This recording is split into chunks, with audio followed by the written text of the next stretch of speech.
ቅዱስ ዮሐንስ አፈወርቅ እንዲህ ይላል፣ አንተ ሰው ሰብአ ሰገል የክርስቶስን የተወለደበትን ቦታ ለማየት 2 ዓመት ተጉዘዋል።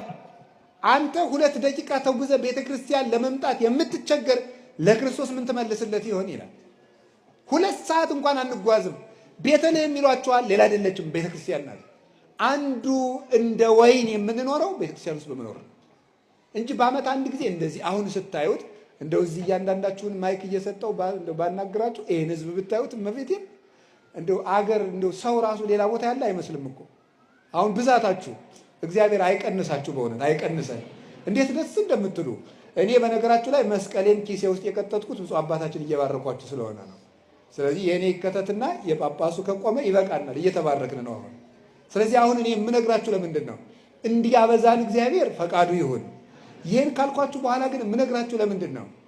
እንዲህ እንድንሆን በዓመት አንድ ጊዜ በዓመት እንደዚህ ተከምረን አይደለም፣ ሁልጊዜ እየመጣችሁ እቤት እንኑር፣ የአባታችን ቤት ውስጥ እንኑር። እግዚአብሔር ጋር ለመኖር እንደሱ ነው።